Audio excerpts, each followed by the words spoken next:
ಎಲ್ಲರಿಗೂ ನಮಸ್ಕಾರ. ನಮ್ಮದೇ ಚಾನಲ್ಗೆ ಸ್ವಾಗತವನ್ನು ಬಯಸ್ತಾ ಇವತ್ತಿನ ವಿಶೇಷ ಒಂದು ಕಾರ್ಯಕ್ರಮ ಅಂತ ಹೇಳಿದ್ರೆ ಬಹುಶಃ ನಾನು ಈಗ ಹೇಳುವಂಥ ವಿಷಯ ತಮ್ಮೆಲ್ಲರಿಗೂ ಕೂಡ ಅಗತ್ಯ ಅಂತ ಭಾವಿಸ್ತಾ, ಕೇಂದ್ರ ಸರ್ಕಾರ ಜನಗಣತಿಯನ್ನು ಪ್ರಾರಂಭ ಮಾಡಿರುವಂಥದ್ದು ನಿಮಗೆಲ್ಲ ತಿಳಿದಿರುವಂಥ ವಿಷಯ.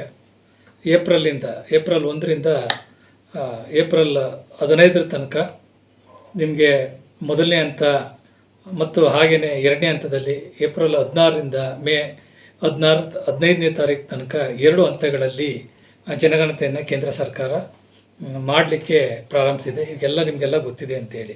ಸೊ ಇಲ್ಲಿ ನಾವು ಏನು ಮಾಡಬೇಕು, ಕೆಲವರೆಲ್ಲ ಜನಗಣತಿ ಅಂದರೆ ಈಗ ಹಿಂದೆ ಇದ್ದಂಥ ಸರ್ಕಾರ, ರಾಜ್ಯ ಸರ್ಕಾರದಲ್ಲೂ ಕೂಡ ಆಗಿತ್ತು. ಈಗ ಕೇಂದ್ರ ಸರ್ಕಾರ ಭಾರತದಾದ್ಯಂತ ಅಂದರೆ ಭಾರತದ ಸಂಪೂರ್ಣವಾಗಿ ಹೇಗೆ ಜನಗಣತಿಯನ್ನು ಪ್ರಾರಂಭಿಸ್ತಾ ಇದೆ ಮತ್ತು ನಮ್ಮ ಕರ್ನಾಟಕದಲ್ಲಿ ಏನೇನು ಮಾಹಿತಿಗಳನ್ನು ನಾವು ಕೊಡಬೇಕಾಗುತ್ತೆ ಅನ್ನುವಂಥ ವಿಷಯಗಳನ್ನು ಸಂಕ್ಷಿಪ್ತವಾಗಿ ನಾನು ನಿಮಗೆ ತಿಳಿಸಲಿಕ್ಕೆ ಬಯಸ್ತೇನೆ. ಬಹುಶಃ ಇದು ಉಪಯೋಗ ಆಗುತ್ತೆ ಅಂತ ನಾನು ಅಂದ್ಕೊಳ್ತಾ ಈಗ ನಾನು ಪ್ರಾರಂಭಿಸ್ತಾ ಇದ್ದೀನಿ. ಸೊ ಈಗ ನಿಮ್ಗೆ ತಿಳಿದ್ರಾಗೇ ಕೂಡ ಕೇಂದ್ರ ಸರ್ಕಾರ ಪ್ರತಿಯೊಂದು ಕೂಡ ಇಂಪ್ಲಿಮೆಂಟ್ ಮಾಡಬೇಕು ಅಂತ ಹೇಳಿದ್ರೆ ಜನಸಂಖ್ಯೆ ಆಧಾರದ ಮೇಲೆ ಪ್ರತಿಯೊಂದು ಯೋಜನೆಗಳನ್ನು ನಿರೂಪಿಸುವಂಥದ್ದನ್ನು ನಾವು ಗಮನಿಸಿದ್ದೇವೆ.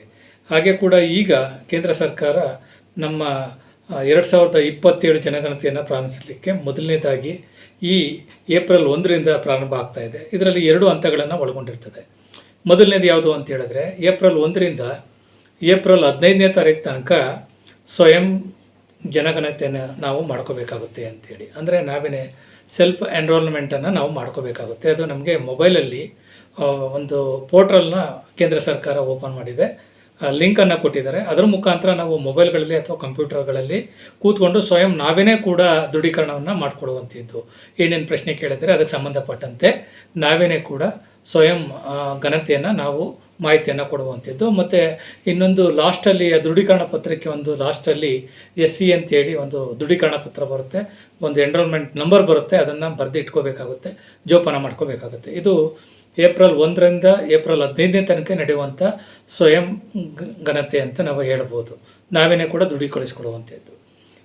ಎರಡನೇ ಹಂತದಲ್ಲಿ ಏನಾಗ್ತದೆ ಅಂತ ಹೇಳಿದ್ರೆ ಏಪ್ರಿಲ್ 16ರಿಂದ ಮೇ 15ನೇ ತಾರೀಕಿಗೆ ನಡೆಯುವಂಥದ್ದು. ಇಲ್ಲಿ ಏನೇನು ಕೇಳ್ತಾರೆ ಅಂತ ಹೇಳಿದ್ರೆ ಮನೆಗಳ ಒಂದು ಸ್ವಯಂ ಗಣತಿ ಆದ ನಂತರ ಮನೆಗಳ ಪಟ್ಟಿಯನ್ನು ತಯಾರು ಮಾಡುವಂಥದ್ದು, ಜೊತೆಗೆ ವಸತಿ ಗಣತಿಯನ್ನು ಮಾಡುವಂಥದ್ದು. ಅಂದರೆ ಮನೆಗಳ ತಯಾರಿಸಲಿಕ್ಕೆ ಗಣತಿದಾರರು ಬರ್ತಾರೆ. ಆ ಸಂದರ್ಭದಲ್ಲಿ 16ರಿಂದ ಯಾರು ಟೀಚರ್ ಆಗಿರ್ಬೋದು ಅಥವಾ ಅದಕ್ಕೆ ಸಂಬಂಧಪಟ್ಟಂಥ ಸರ್ವೆ ಮಾಡಲಿಕ್ಕೋಸ್ಕರ ಜನತೆಯನ್ನು ಸಂದರ್ಶನ ಮಾಡಲಿಕ್ಕೆ ಮನೆಗಳ ಪಟ್ಟಿ ಸ್ಥಿತಿಗತಿಗಳನ್ನು ನೋಡಲಿಕ್ಕೋಸ್ಕರ ಮನೆಗೆ ಅವರು ಪ್ರತಿಯೊಬ್ಬರು ಕೂಡ ಬರ್ತಾರೆ. ಅಲ್ಲಿ ನಮಗೆ ನಮ್ಮ ಮನೆಗಳ ಸ್ಥಿತಿಗತಿ ಹೇಗಿದೆ ಅನ್ನುವಂಥದ್ದನ್ನು ಅವರು ಪಟ್ಟಿ ಮಾಡ್ತಾ ಹೋಗ್ತಾರೆ. ಒಂದು ನೋಡಿ, ಇದು ಭಾಳ ಸೂಕ್ಷ್ಮವಾಗಿರುವಂಥದ್ದು. ಎರಡನೇ ಹಂತದಲ್ಲಿ ನಡೆಯುವಂಥದ್ದು ಇದು ಆಗಿರ್ತದೆ. ಸೊ ಇದರಲ್ಲಿ ಮನೆಗಳ ಸ್ಥಿತಿಗತಿ ಹೇಗಿದೆ ಅನ್ನುವಂಥದ್ದನ್ನು ಕೂಡ ಇಲ್ಲಿ ಗಮನಿಸ್ತಾ ಹೋಗ್ತಾರೆ. 16ರಿಂದ ಇಲ್ಲಿಗೆ ಸರ್ವೆ ಮಾಡಲಿಕ್ಕೆ ಬರ್ತಾರೆ. ಯಾರು ಜನಗಣತಿ ಮಾಡುವಂಥ ಯಾರು ಇರ್ತಾರೋ, ಸರ್ಕಾರ ನೇಮಕ ಮಾಡಿರ್ತದೋ ಅಂಥವ್ರು ಅಲ್ಲಿಗೆ ಮನೆ ಹತ್ರಕ್ಕೆ ಮೇ 15 ತನಕ ಕೂಡ ಬರ್ತಾರೆ. ಅಲ್ಲಿ ನಾವು ಮಾಹಿತಿಯನ್ನು ಕೊಡಬೇಕಾಗುತ್ತೆ. ಮನೆಗಳ ಪಟ್ಟಿ ಹೇಗಿದೆ, ನಮ್ಮ ವಾಸ ಮಾಡುವಂಥ ಸ್ಥಳ ಹೇಗಿದೆ, ನಾವು ವಾಸಿಸುವಂಥ ಮನ ಯಾವ ರೀತಿ ಇದೆ ಅನ್ನುವಂಥದ್ದನ್ನೆಲ್ಲವನ್ನು ಕೂಡ ಅವರು ಗಮನಿಸ್ತಾ ಹೋಗ್ತಾರೆ.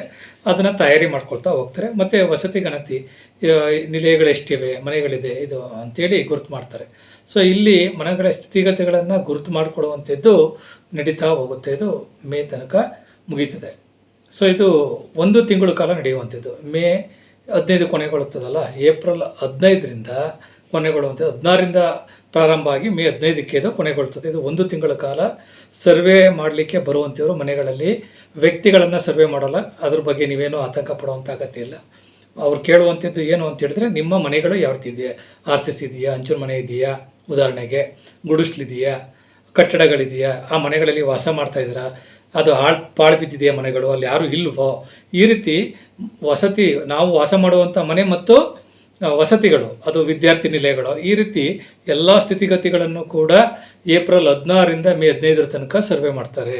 ಇದು ನಿಮ್ಮ ಮನಸ್ಸಿನಲ್ಲಿ. ಸೊ ಇದು 7 ರಾಜ್ಯಗಳಲ್ಲಿ ನಡೆಯುವಂಥದ್ದಾಗ್ತದೆ. ಭಾರತದಾದ್ಯಂತ ನಡೀತದೆ. ಕೇಂದ್ರಾಡಳಿತ ಪ್ರದೇಶಗಳಲ್ಲೂ ಕೂಡ ಇದು ನಡೀತಾ ಹೋಗುತ್ತೆ. ಸೊ ಇದು 7 ರಾಜ್ಯಗಳು ಕೇಂದ್ರ ಆಡಳಿತ ಭಾಗದಲ್ಲಿ ನಡೆಯುವಂಥದ್ದು. ಸೊ ಇದು 1 ಹಂತಕ್ಕೆ ಇದು ರಾಜ್ಯಾದ್ಯಂತ ಏನು 7 ರಾಜ್ಯಗಳು ಅಂತ ಹೇಳಿದ್ನೋ ಇದು 6 ತಿಂಗಳ ಕಾಲ ಬೇರೆ ಬೇರೆ ರಾಜ್ಯಗಳಲ್ಲೆಲ್ಲ ನಡೆದು ಪೂರ್ಣಗೊಳ್ತದೆ. 6 ತಿಂಗಳು ಅಂದರೆ ಈ ಏಪ್ರಿಲಿಂದ ಸೆಪ್ಟೆಂಬರ್ ತನಕ 6 ತಿಂಗಳ ಕಾಲ ಇದೇ ಒಂದು ಕೆಲಸಗಳು ಪ್ರಾರಂಭ ಆಗುತ್ತೆ ಎಲ್ಲ ರಾಜ್ಯಗಳಲ್ಲೂ ಕೂಡ, 7 ರಾಜ್ಯಗಳಲ್ಲಿ. ಆ ಎಲ್ಲ ಆದ ನಂತರ 2ನೆಯ ಅವಧಿಗೆ ಬರ್ತಾರೆ. ಅಂದರೆ 2027 ಫೆಬ್ರವರಿಯಿಂದ ಪ್ರಾರಂಭ ಆಗುವಂಥದ್ದು. ಇದು ನಾವು ಗಮನಿಸಬೇಕಾಗಿರುವಂಥದ್ದು. ನೋಡಿ, ಇದು ಮೊದಲನೇ ಹಂತ. ಈಗ ನಾನು ಹೇಳಿರುವಂಥದ್ದು ಇಲ್ಲಿ ತನಕ ಏನು ಹೇಳಿದೆ ಇದು ಮೊದಲನೇ ಹಂತ. ಈಗ 2ನೇ ಹಂತದ ಅವಧಿಯಲ್ಲಿ ಏನು ಮಾಡ್ತಾರೆ, 2027 ಇನ್ನೂ ತುಂಬ ಅವಕಾಶಗಳಿದೆ, ಸಮಯ ಇದೆ. ಫೆಬ್ರವರಿಯಿಂದ ಪ್ರಾರಂಭ ಆಗುವಂಥ ಸಂದರ್ಭದಲ್ಲಿ ವ್ಯಕ್ತಿಗಳ ಮನೆಗಳಲ್ಲಿ ವಾಸ ಮಾಡುವಂಥ ಪ್ರತಿಯೊಬ್ಬ ವ್ಯಕ್ತಿಗಳ ಅಧ್ಯಯನ ಮಾಡಿ ಅವರ ಹತ್ರ ವಿಷಯಗಳನ್ನು ಮಾಹಿತಿಗಳನ್ನು ಕಲೆ ಹಾಕ್ತಾರೆ. ವ್ಯಕ್ತಿಗಳ ಗಣತಿಯನ್ನು ಮಾಡುವಂಥದ್ದು ಫೆಬ್ರವರಿ 2027ರಲ್ಲಿ ನಡೆಯುವಂಥದ್ದು. ಆ ಸಂದರ್ಭದಲ್ಲಿ ನಮ್ಮ ಜಾತಿ, ಧರ್ಮ, ಸಾಮಾಜಿಕ ಸ್ಥಿತಿ, ಆರ್ಥಿಕ ಸ್ಥಿತಿ ಇತ್ಯಾದಿ ವಿಷಯಗಳನ್ನು ಒಳಗೊಂಡಂಥ ಮಾಹಿತಿಗಳನ್ನು ನಾವು ಫೆಬ್ರವರಿ 27ರ ನಂತರ 2ನೇ ಅವಧಿಯಲ್ಲಿ ಪ್ರಾರಂಭವಾಗುವಂಥ ಜನಗಣತಿಯಲ್ಲಿ ನಾವು ಕೊಡಬೇಕಾಗುತ್ತೆ. ಸೊ ಈಗ ಮೊದಲನೇ ಹಂತದಲ್ಲಿ ನಿಮ್ಗೆ ಗಮನಿಸಿದ್ದೀರಿ ನಾವೇನು ಯಾವ ರೀತಿಯಾದಂಥ ಮಾಹಿತಿಯನ್ನು ಕೊಟ್ಟಿರ್ತೀವಿ ಅಂತೇಳಿ. ಸೊ ಮೊದಲನೇದು ಈಗ ಮತ್ತೊಮ್ಮೆ ಪುನರಾವರ್ತನೆ ಮಾಡ್ತಾ ಇದ್ದೀನಿ. ಏಪ್ರಿಲ್ 1ರಿಂದ ಏಪ್ರಿಲ್ 15ರ ತನಕ ಸ್ವಯಂ ಗಣತಿ, ಅಂದರೆ ನಾವಿನೇ ಕೂಡ ಮೊಬೈಲ್ ಅಥವಾ ಕಂಪ್ಯೂಟರ್ಗಳಲ್ಲಿ ಮಾಹಿತಿಗಳನ್ನು ಪೋರ್ಟಲ್ ಏನು ಲಿಂಕನ್ನು ಕೊಟ್ಟಿದ್ದಾರೆ ಕೇಂದ್ರ ಸರ್ಕಾರ, ಅದರ ಮುಖಾಂತರ ಓಪನ್ ಮಾಡಿ ಮಾಹಿತಿಗಳನ್ನು ಫಿಲ್ ಮಾಡಿ ಕೊನೆಯ ಭಾಗದಲ್ಲಿ ದೃಢೀಕರಿಸಿದಂಥ ID ನಂಬರನ್ನು ನಾವು ಇಟ್ಕೋಬೇಕಾಗುತ್ತೆ. ಇದು ಮೊದಲನೇದು. 2ನೇ ಅವಧಿಯಲ್ಲಿ ಅಂದರೆ ಏಪ್ರಿಲ್ 16ರಿಂದ ಮೇ 15ರ ತನಕ ನಡೆಯುವಂಥದ್ರಲ್ಲಿ ವಸತಿಗಳ ಪಟ್ಟಿಗಳನ್ನು ಮಾಡುವಂಥದ್ದು, ಮನೆಯ ತಯಾರಿಕೆ ಪಟ್ಟಿಗಳನ್ನು ಮಾಡುವಂಥದ್ದು, ಇಷ್ಟನ್ನೇ ಕೇಳುವಂಥದ್ದು ಸ್ಥಿತಿಗತಿಗಳನ್ನು. ಸೊ ಹಾಗಾಗಿ ಇದಕ್ಕೆ ನೀವು ಸ್ವಯಂಕೃತವಾಗಿ ಮಾಹಿತಿಗಳನ್ನು ಕೊಡಬೇಕಾಗುತ್ತೆ ಮಾಹಿತಿದಾರರು, ಅಥವಾ ಈ ಒಂದು 15 ದಿನಗಳಲ್ಲಿ ನೀವು ದೃಢೀಕರಿಸಿ ನಿಮ್ಮ ಗಣತಿದಾರರು ಮನೆ ಹತ್ರ ಬಂದಾಗ ನೀವೇನು SC ಅಂತ ಏನಿರ್ತದೋ ಅದರ ಒಂದು ಒಳಭಾಗದಲ್ಲಿ ಆ ನಂಬರನ್ನು ಅವರು ಕೊಟ್ಟರೆ ಅವರು ದಾಖಲಾತಿಯನ್ನು 15ನೇ ತಾರೀಕು ಮೇಲ್ಗಡೆ, ಏಪ್ರಿಲ್ 15ನೇ ತಾರೀಕು ಮೇಲ್ಗಡೆ ಬಂದಂಥ ಕೊಟ್ಟಂತಲ್ಲಿ ಕೂಡ ಅದನ್ನು ಅಕ್ಸೆಪ್ಟ್ ಮಾಡ್ಕೊಳ್ತಾರೆ. ಇದನ್ನು ಭಾಳಷ್ಟು ಡಿಜಿಟಲ್ಕರಣ ಮಾಡ್ತಾಯಿದ್ದಾರೆ. ಏನಿದೆ ತಂತ್ರಜ್ಞಾನವನ್ನು ಸರಳವಾಗಿ ಬಳಸ್ಕೊಂಡು ಸರಳವಾಗಿ ಎಲ್ಲರಿಗೂ ಕೂಡ ಇದು ತಲುಪಬೇಕು ಅನ್ನುವಂಥ ಸದುದ್ದೇಶದಿಂದ ಕೇಂದ್ರ ಸರ್ಕಾರ ಯಾರಿಗೂ ಕೂಡ ಗೊಂದಲ ಆಗಬಾರ್ದು ಅನ್ನುವಂಥ ನಿಟ್ಟಿನಲ್ಲಿ ಈ ಒಂದು ಕಾರ್ಯಕ್ರಮವನ್ನು ಹಮ್ಮಿಕೊಂಡಿದ್ದಾರೆ. ಸುಲಭವಾಗಿ ಎಲ್ಲರಿಗೂ ಕೂಡ ಮಾಹಿತಿಗಳು ಲಭ್ಯವಾಗಲಿ, ಯಾರು ಕೂಡ ಗೊಂದಲಕ್ಕೆ ಒಳಗಾಗಬಾರ್ದು ಅನ್ನೋಂಥ ಹಿನ್ನೆಲೆ ಒಳಭಾಗದಲ್ಲಿ. ಸೊ ಹಾಗಾಗಿ ನೀವು ಕೂಡ ನಿಮ್ಮ ಸ್ವಯಂಕೃತವಾಗಿ ನೀವೇನೇ ಘೋಷಣೆ ಮಾಡ್ಕೊಳ್ಳಿ. ಯಾರು ಕೂಡ ನಿಮಗೆ ಅವಕಾಶ ಕೊಟ್ಟಿದ್ದಾರೆ ಏಪ್ರಿಲ್ 1ರಿಂದ 15ರ ತನಕ. ಹಾಗಲ್ಲ ಅಂತ ಹೇಳಿದ್ರೆ ಮನೆ ಹತ್ರಕ್ಕೆ 16ರಿಂದ 15ನೇ ತಾರೀಕು, ಮೇ 15ನೇ ತಾರೀಕು ಕೂಡ ಬರ್ತಾರೆ. ಹಾಗಾಗಿ ಯಾವುದೇ ರೀತಿಯಾದ ಆತಂಕ ಬೇಡ. ನಿಮಗೇನು ಇದೆಯೋ ವಾಸ್ತವಸ್ಥಿತಿ ಮನೆಗಳದು ಅದನ್ನು ನೀವು ಮಾಹಿತಿಯನ್ನು ಕೊಟ್ಟರೆ ಸಾಕಾಗುತ್ತೆ.